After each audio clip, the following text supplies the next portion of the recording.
It's time for the moment you've been waiting for. Da, da, da, da, da, da, da, da. Da, da, da, da, da, da, da, da, da, da, da, da, da, da, da. Da, da, da, da, da, da, da. Da, da, da, da, da, da, da, da, da, da, da, da, da. Da, da, da, da, da, da, da, da. Tsh, da, da, da, da, da, da, da, da, da, da, da, da. Di, da, di, di, da, di, di, da, da, da, da, da, da, da, da, da, da, da, da, da, da, da, da, da. Di, da, di, li, da, di, li, di, da. Di, da, di, li, di, da, di, li, da, di, li, da, di, li, da, di, li, da, di, li, da, di, di, da, di, di, da, di, di, da. Let's just get straight into it. Should you play D-Brigade? So real quickly, if you aren't familiar with this series, I answer a multitude of questions like, should you play this deck?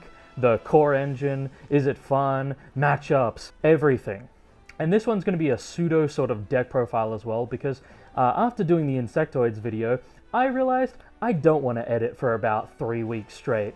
Oh, you sweet summer child.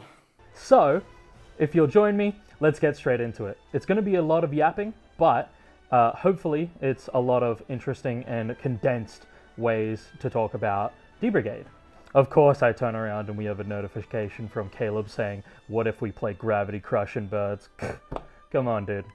That sounds like a great idea. So like I said, this is kind of like a pseudo should you play / deck profile. It might be a little bit longer because we're going to be going over every kind of individual card because I really want to talk about every single card almost in this. But along the way, I also want to just talk about the things we talk about usually. You know, game plan, core engine. Let's just get straight into it. So the game plan of this deck is to absolutely overwhelm your opponent as fast as possible with small bodies, and then you want to rebound kind of somewhat into a control strategy by turning them all into blockers, making that boss monster Brigade-ramon extremely difficult to deal with, and then protecting him with like high commandramon, whilst he pumps out more little dudes every turn. Now, that has changed just a little bit with the addition of Bt16 cards, but it has stayed roughly the same. We kind of get like extreme amounts of rush with the new Sealstramon and some better forms of control with Tankdramon, which we'll get into in a little bit. So let's talk about each card one by one. Starting with this Missimon, this is the best egg by far. It just gives you the trash recycling that you've always needed. Plus 2k DP is always nice. And now I've kind of added just an extra Missimon with the reboot just to, you know, for the long games you need a 5th egg, and the reboot does kind of help out some of your early game aggression. Next up, let's just move these out of the way. Oops. I just want to point out too that I'll have timestamps for every part of this video as well, because you know, I don't want, if people just want the list as always, you know, with these little deck profiles that I do, just rip it and ship it. I don't mind, it's totally fine. So there'll be a timestamp for that one down below. So core engine is technically what we're talking about in this part of the video. Core engine, we love this commandramon, always phenomenal. He does everything you need to in this deck. He protects, he searches 5 cards, adds 1 top or bottom to the deck. Great. This one, phenomenal. Floats if it dies, makes the board even stickier. It's just great. I love this guy still. And then third, and the new rookie, is this commandramon. So all turns, he just buffs everything. With more than one of them, you can get your Brigade-ramon to 14k very easily, and obviously it does the same thing in its trait, in its inheritables, so this is just a no-brainer to add. This is the only set of rookies that I decided to add for these lists, sorry, for this list, because honestly, I'm gonna set this up like this actually real quick. So we actually cut down to 12 rookies instead of the usual 14 to like 16, because nowadays with the amount of searching, top decking, and like placing all of the things on your deck, you actually don't really need more than 12 rookies, which is really nice because you have so many other bodies that you can play out now and just get going with those guys. So next up, High Commandramon. This guy is still just great for the protection as usual. Plus he later on adds extra bodies. I do just want to mention, don't get trapped into using him too early and losing an important body. Because if you swing with this guy and you have something like these two underneath and he plays out another body but he dies himself, it can actually be a pretty big detriment to your board, because you play out another little body like this guy or something, he dies, next turn your opponent walks out and kills this guy and you're back to square one essentially for nothing. Next up, we got 3 of the Numamon. So Nume is like the same as always. He plays out Satsuki for free, which gives your other Digimon jamming and protects them with reboot. Rush for game, people expect a lot these days, but they don't expect the new Sealsdramon. This guy is another rush body. So this dude's phenomenal for not only like the cheeky rush check, but more importantly to me, recycling the deck. So besides Misimon, there was often a time where I'd have an issue like decking myself out unless if I was constantly aware of it. But this helps a lot. You know, you can just keep recycling those 3 in. It's on when digivolving as well, which is awesome. I'm going to be making like minor edits along the way because I'm well into the format now and I've played this deck so much. But yeah, I cannot stress enough how much Sealsdramon does for this deck. It is one of your best setups for adding 3 cards to the top of your deck and then going cargo and just dropping whatever exactly you want onto the field. We got the same old cargo as always. There's not much to say about him anyway these days. You know, he's an amazing card, obviously, but Tankdramon is my GOAT right now. So I'm running 3 and 3 of these because initially I wanted to try and see how they both felt, and I think they both have a really good place at 3 and 3 because this isn't a deck that, you know, needs a lot of level 5s. So having the option for both is great, but if you wanted to run 4 of either, or 4 of both, they both do amazing jobs at exactly what they want to. But yeah, Tankdramon right now is my absolute GOAT!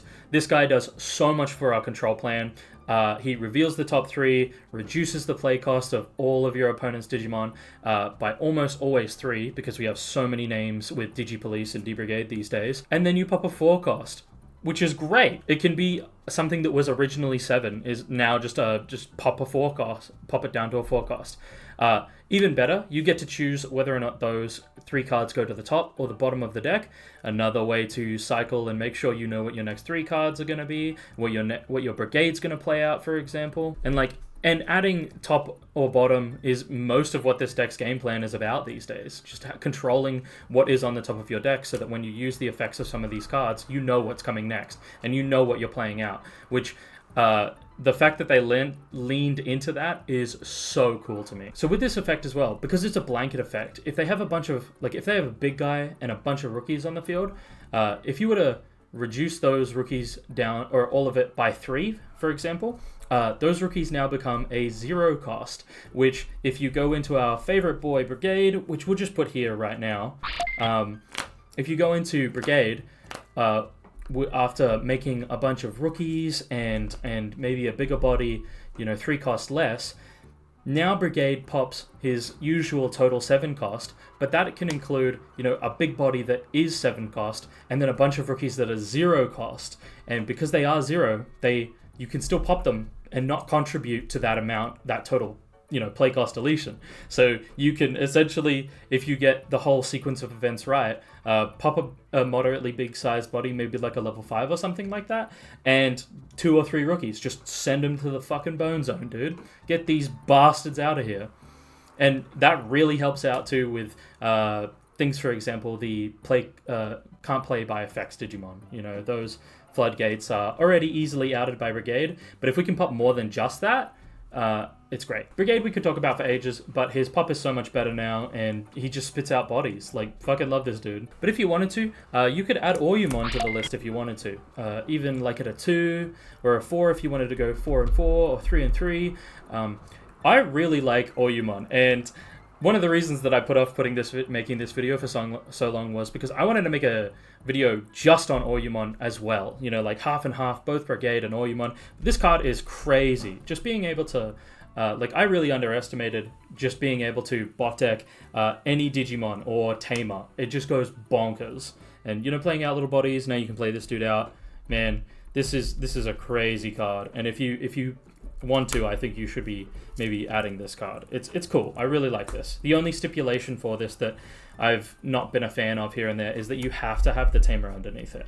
And that can be difficult to do sometimes. Like getting all of those things set up can be difficult. So I actually took out a 4th Satsuki just so that I could add an Oyumon because, man, I absolutely love this card and it does so much for the deck. Specifically against Imperial, it really makes it nicer that when you're on the crackback and they've already done their combo and suspended one of their tamers, you can walk out, play Satsuki underneath, or like just mind link one of your tamers underneath and then just send that shit to the bottom of their deck. It's just such a good card, but that alone is kind of a flex spot if you felt like you wanted some consistency somewhere else. So, just a thought.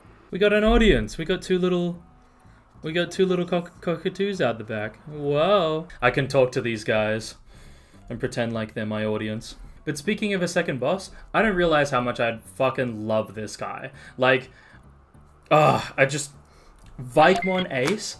Initially, we put one in the deck, and I was like, oh, this is kind of a cool, with the one of, you can really catch your opponents off, and they don't expect the ace, especially not Vikemon in a D-Brigade deck. But, man, as soon as I bumped this card to 2, what a game changer. So to put it bluntly, off of Brigade, you often get to play out Cargo or Tankdramon right now because of so many cards that are giving you the knowledge of at least the next 3 cards in your deck, which means that you'll be able to sit on a level 5 that looks pretty innocuous.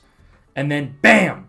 Go Vikemon when they least expect it. De-Digivolve all the effort they just put into making a big boy to swing with. It really fucks with people, and I absolutely love that he has a great when attacking too, just to pop little threats. Because now we have so many ways to de-Digivolve things that we can really easily put them down to one off your Digivolution cards. It's not difficult, and I just think that this card is crazy cool. I really like it. Now, next up, we kind of have a bit of a flex spot here. We have the one of Chaosmon, who I'm kind of trying it out as a one of instead of Death X, for example. I really like its effect, the de-Digivolve and pop, but 3 things are important to note about this Digimon. I think it's really important to give people a different option to Death X because it's a card that is very difficult to get their hands on, and I think this does a great job of single body removal, which we see a lot of in both the current meta. You see a lot of swarm bodies, which you can just snipe a couple down, and sometimes you'll just find that Death X doesn't really have a way to get out of your hand because your opponent doesn't have to play enough Digimon to just, make it a 0 cost. A lot of the time it can be an 8 cost, and that's still a really rough cost to pay. So there's 3 things that are really important to note about Chaosmon. 1, it turns off your Brigadramon, which is sometimes a good thing. We can actually mill ourselves too much sometimes, which, I've talked a few times about both the Sealsdramon being added to this. Sometimes you need to turn your Brigade off because every turn you're playing a body out and trashing 2. Same with the Cargodramon. Play a body out, trash 2. And you would be so surprised to find how quickly you can deck yourself out. And especially when you shift to that control style, things get harder and harder, and they really put the pressure on yourself. So we'd rather have that pressure on our opponent than have them look at us about to deck out and say, well, I can just wait a turn or 2. So being able to turn off a Brigade is huge. 2, the end of opponent's turn trash, both security, really puts the pressure on with our little checks. And 3, it will never have partition in this deck, unless if you, add something like Valkyriemon. I really like the Chaosmon in the slot. It puts a lot of pressure on our opponents. Great removal. Digivolve 3 is a lot.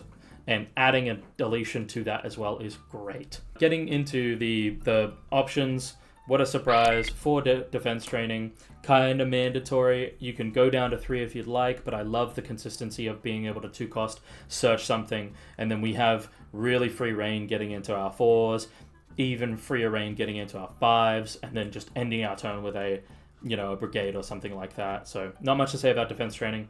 Kind of a mandatory card. I guess it's core engine. DCD Bomb, I still love because it's another way to cycle cards back into the top of your deck. It's a way to de-devolve and pop a couple things, really, if your opponent's not expecting it.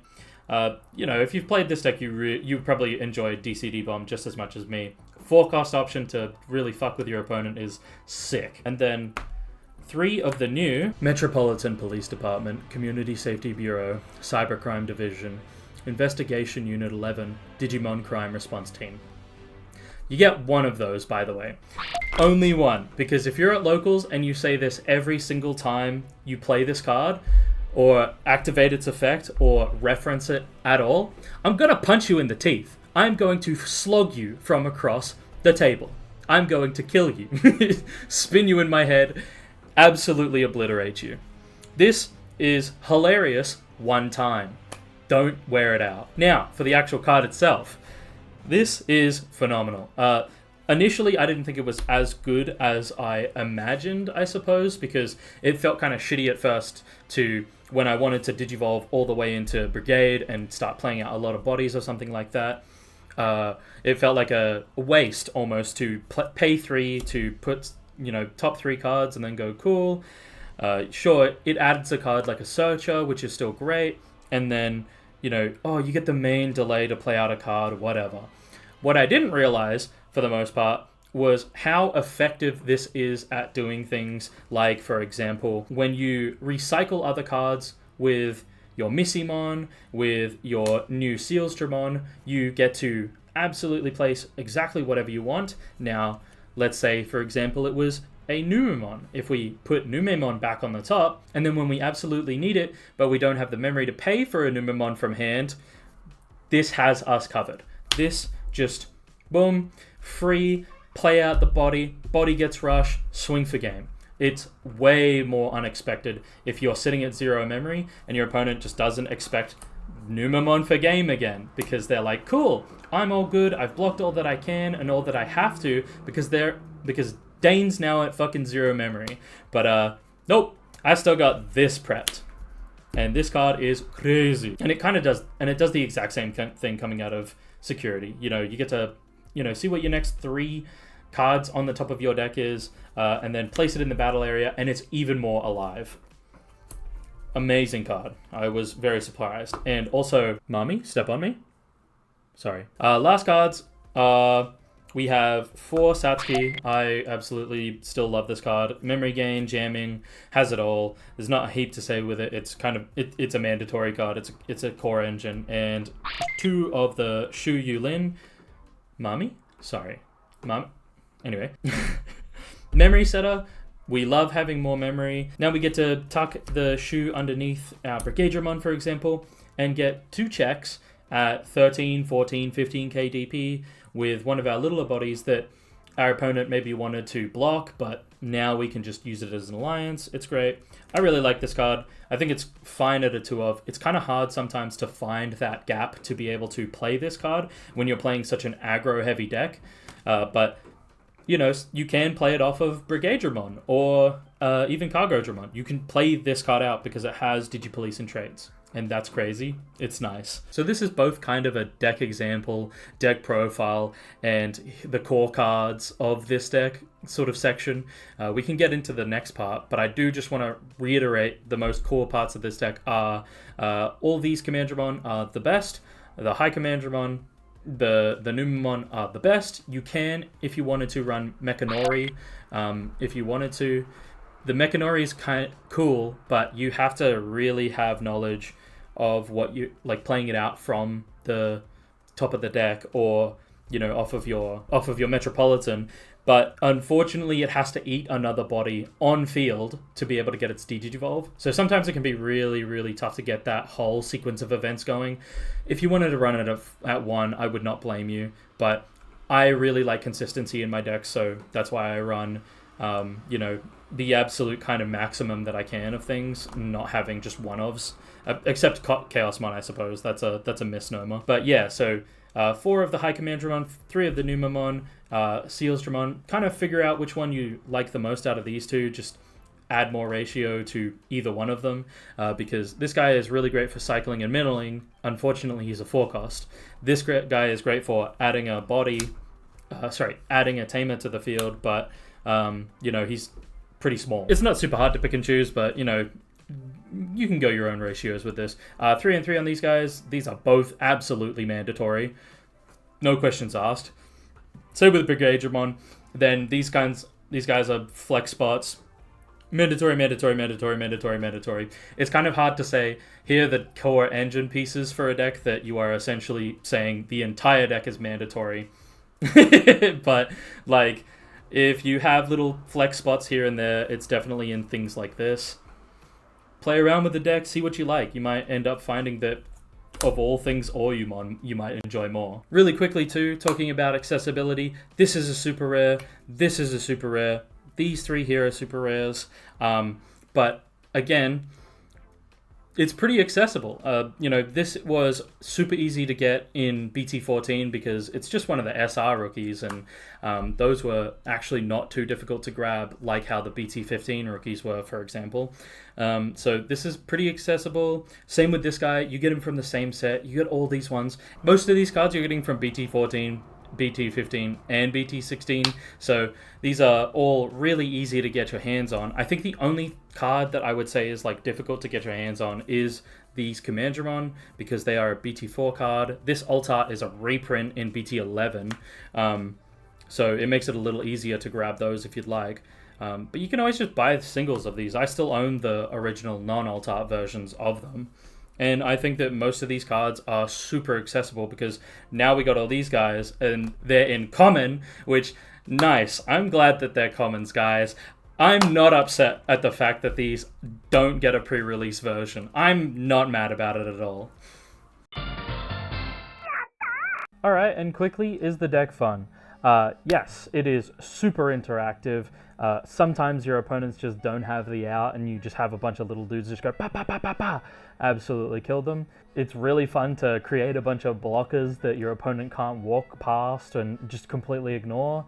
And it's really cool to interact with your opponents on their turn as well as your own turn by just creating a wall, de-digivolving in their turn when we play out little bodies off the Tankdramon, things like that, having these rush tactics that, you know, are really fast and free. And it's absolutely sick to be able to just constantly stack the deck and then in a sense roulette the top and play out some dudes, because it used to be a kind of a roulette game of, you know, oh, my commandramon died, he's going to play out another commandramon. Oh, I hit the top three and one of them was a commandramon. But now it's not. Now it is cold, calculated damage. It is so cool that we have lent more into this style of deck where you're checking the top 5, adding a card, and then saying, hey, I'm gonna put these cards back to the top of the deck, digivolve into something that plays out, like one or two of those Digimon, and you've essentially created a game plan that you have a lot of control over now. And it's not a gamble. It is something that you can work towards. It's very cool to have a bunch of little army dudes just going, prrrr. It's sick. I really like this deck a lot, and I think it's pretty clear that I love this deck as much as I do by the amount of alt arts that I have for it. I've done my best to keep this as close to max rarity as possible. I really like this deck.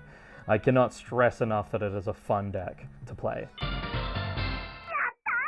Really quickly to talk about difficulty too, I think this deck is very low floor, high ceiling. It's kind of difficult to begin with if you kind of have a hard time understanding how all the effects work, but once you get the hang of it, it is so unbelievably fluent now. It just keeps rotating through itself. It feels amazing when you start playing it. When you get it, it feels even better. So difficulty-wise, I think this is a very, very good pickup in the Digimon scene. Like, it is a pretty easy deck to learn, and one that you can master and just get better and better at.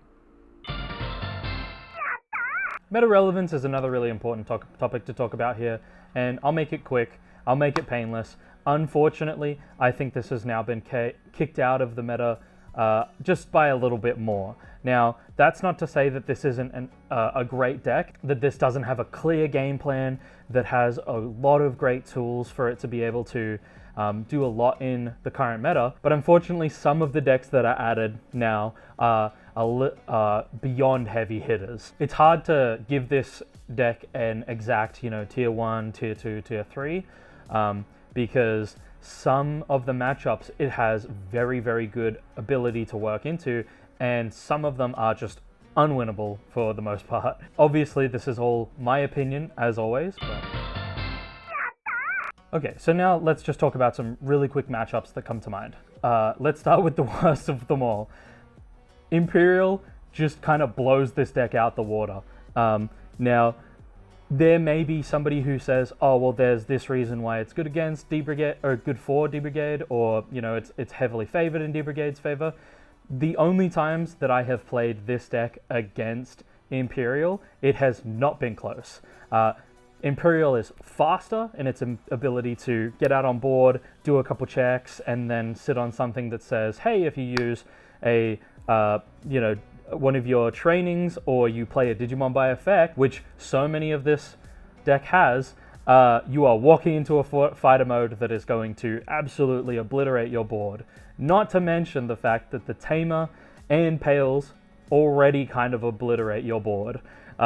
The Paildramon will bot deck 6k or less, and the new one, which is way worse, is going to just suspend everything down and say these can't attack, or unsuspend for the end until the end of the turn, which is devastating as a deck that just wants to do little chips here and there and kind of get away with it. It's very difficult to express the magnitude at which something like that decimates a board.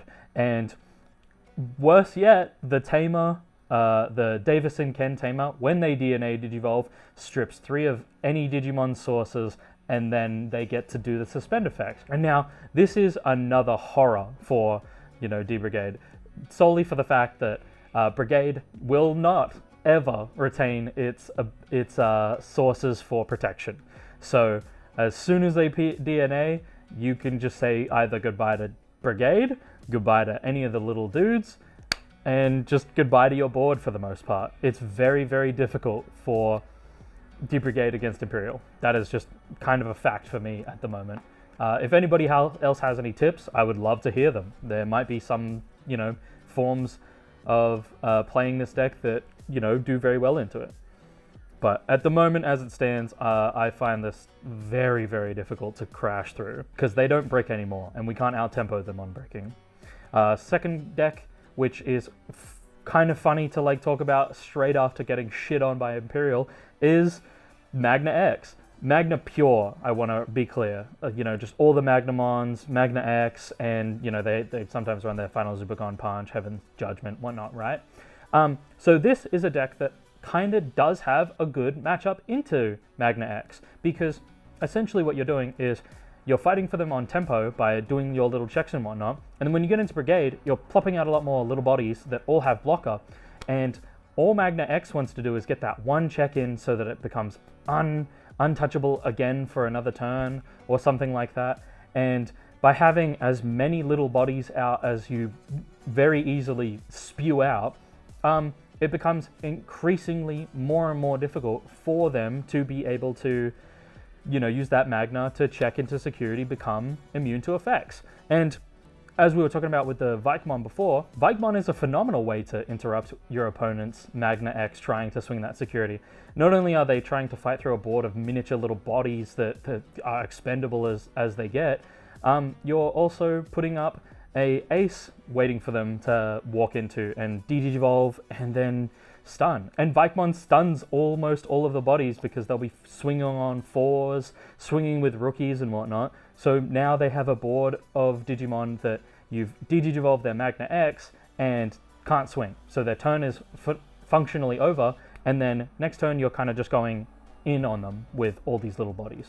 So Magna X, for the most part, has been a really good matchup, but I can see where people might be having struggles with it. Heaven's Judgment is just a broken card in terms of we can't protect against it with our Brigade, because once we hit 0 DP, or if we deleted something else to protect ourselves, it wouldn't matter, because then it's still 0 DP, it's just going to constantly trigger that pop. So most of the time they only run 2, but unfortunately, some people might run 3 or 4 because it's kind of a disgusting card, and I would not blame them for running more than 2. Except for the fact that it would become an issue with consistency. Tyrant is going to be difficult. Except for the fact that we have DCD Bomb. Once you find that, Tyrant is much, much easier, and we can just keep rotating those through and trash, and then get another one going, and then put that back on the top of the deck, DCD Bomb them over and over again. Easy peasy. You need to make sure that you get them on a turn where they're unsuspended, which will never happen because they don't have fear for swinging over your little bodies. They will take that trade every single time. The little bodies don't matter, because we don't really care if they want to suspend and swing down our Brigade, because Brigade can protect himself, but it's just a matter of how you play this matchup. It can be good, it can be pretty bad. Mirage fucks this deck. Yep. Preacher brother, that shit is horrible. I was going completely undefeated at my most recent locals with D-Brigade, and then literally last match, as if God said, fuck you. My last game undefeated was against Mirage, so basically, by having decided to play D-Brigade that night, I had decided to lose. Mirage is just going to bounce everything and just ignore the Brigade because they don't have to interact with the Brigade if they've bounced everything else before they bounce the Brigade, and then they get their 12 little checks in.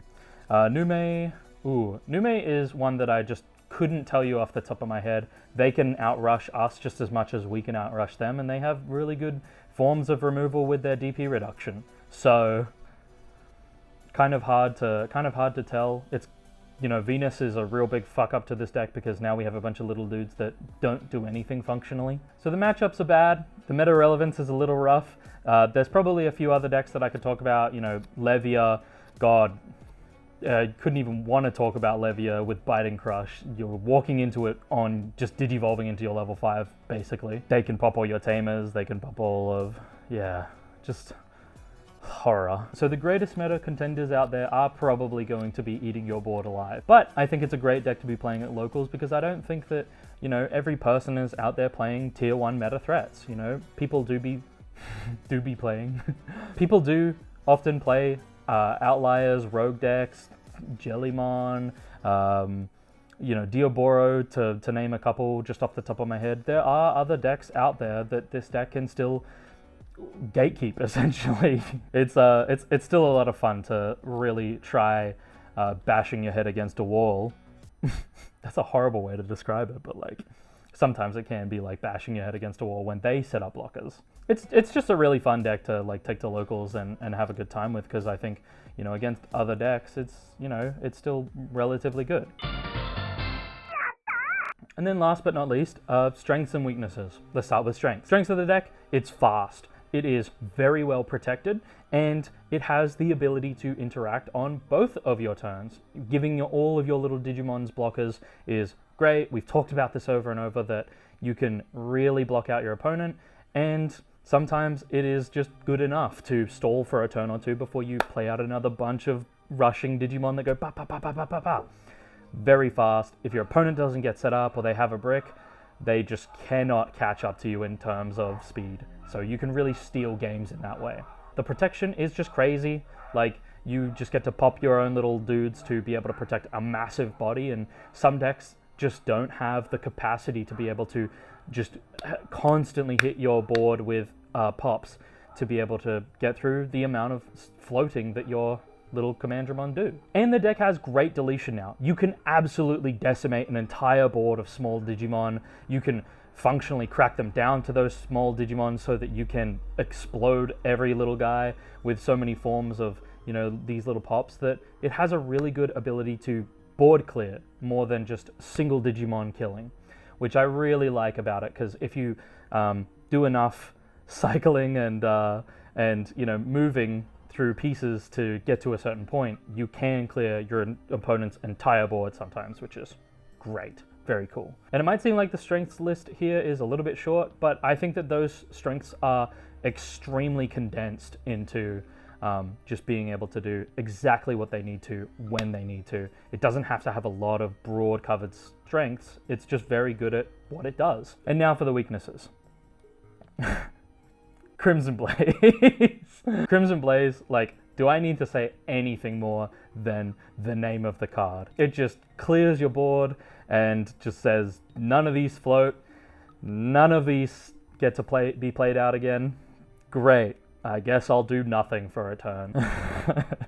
Digimon that say, you know, can't play Digimon by effects, for example, whilst Brigade can out this, getting to Brigade can be a little annoying when you're only putting out one more body or two bodies instead of the 3 to 4 that you can put getting up to Brigade to begin with. Sometimes your combo and ability to get to a lot of bodies on board can be a little bit bricky as well. You need to make sure that your ratios are pretty perfect in terms of which Digimon you actually want to run. And another good little point as part of the weakness, unfortunately, here is that we can add other cards like Ukamon to gain more speed in terms of moving rookies out of raising, and also getting searches off of Ukamon, but those kinds of Digimon muddy the water. Even adding Chaosmon and Vikemon kind of muddy the water for names in this deck, which is a bit of a weakness in and of itself, that you can't fully Tekken Toolbox this deck because you have to have a lot of names for all of your effects, that you need to be hitting all of your effects on the reveals, playing Digimon out, adding them to hand, stacking them to the top of the deck so that you can play more out. It is a bit rough when you start trying to add things like Ukamon to, you know, make a more consistent deck, but unfortunately a more inconsistent deck in the same vein. So the big question, obviously, should you play D-Brigade?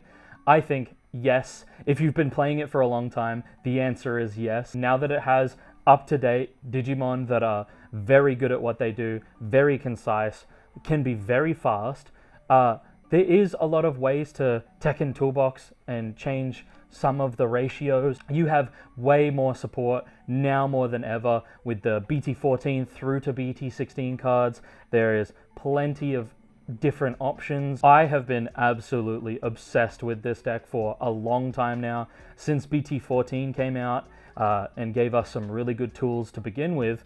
Now we have hit a point where almost all of the deck is pretty much new except for the Bt4 cards, and it's really good to see this deck come from initially being just a swing, I'm just going to rookie rush the shit out of you and then end the game with Darkdramon and rush that way, to now having more than one very specific game plan. You know, you can do that rush and just chip away and absolutely speed down your opponent, or you can control the board. You can interact on your opponent's turn. I'm so glad that this deck has come as far as it has, and they have given the amount of support that it deserves, to be honest, because it kind of has a bit of a cult following, and I am really happy to just keep playing it. This is a deck that I think that you should absolutely play, and if you haven't already, it's kind of a rush. So so jump on the bandwagon, and while you do pick this deck up, I'm gonna keep chasing that max rarity.